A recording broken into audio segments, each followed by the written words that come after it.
The CPU chip.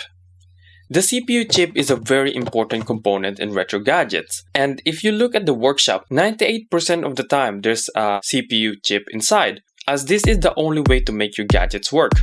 If you put a CPU chip inside your gadget, it will automatically create a Lua script for your gadget. The CPU has 4 properties: source property, time property, DeltaTime property, and event channel property. Let's look at each of them.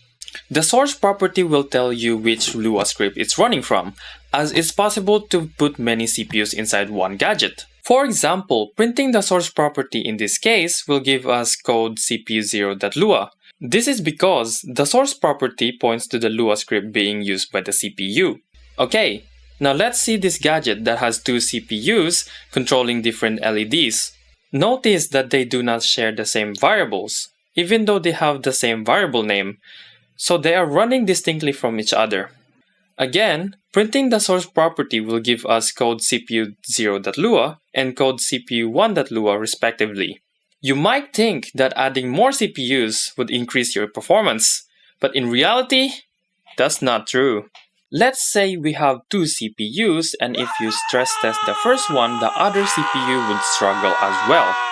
Let's bring back this gadget with 2 CPUs controlling different LEDs and observe what's happening. If you have 2 CPU chips, what would happen is, first it will run every code in the first CPU chip, and then it will run the other CPU's update function line by line. After that, it will jump over to the first CPU's update function and repeat. In other terms, it doesn't run in parallel. The time property will teach you the elapsed time since you turn on the gadget in seconds. Easy stuff. If your gadget is on for 5 seconds, calling this would return the value 5. The DeltaTime property is a very important property. Without it, our gadget will never know how long a second is, or it will never know how to shoot a bullet for every 200 milliseconds. In Scratch, this is very easy to implement. All we need to do is just put wait blocks and a loop block. In retro gadgets, we cannot just do this. This is because the update function runs 60 times a second. That's why we need to use the DeltaTime property to measure time accurately. When we read the description of it, it's kind of confusing, right? Well, it's best to understand it by looking at examples.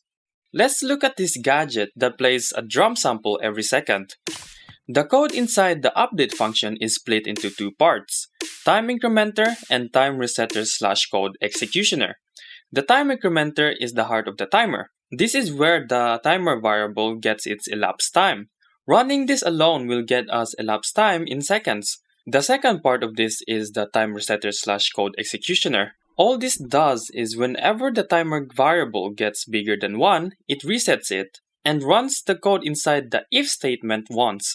The event channel property will give you a table of the current assigned module in a specific channel. If you don't know anything about event channels, don't worry, I will explain them later.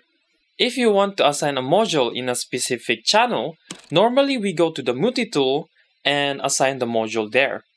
But with the event channel property, we can manually add modules in a specific channel. Let's say we want to put this slider 0 in event channel 3. We can do that by running this line of code over here. The CPU has 3 sizes, each handling a different amount of event channels. If you are unfamiliar with event channels, we need to look at this function. Well, it might look scary, but it's just another function like the update function, where the update function gets called after you press the power button, whereas the event channel function gets called if you got a message from a specific channel. For example, this slider has an event if the slider is moved.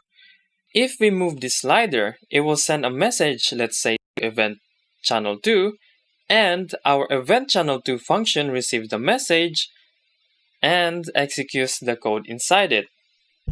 Alright guys, that's it for the video. If you enjoyed the CPU explanation thingy, like and subscribe. Again, I'm planning to put more videos out there, but like realistically, it takes a lot of time to edit these videos and make a script for it. So sorry. Goodbye, like and subscribe.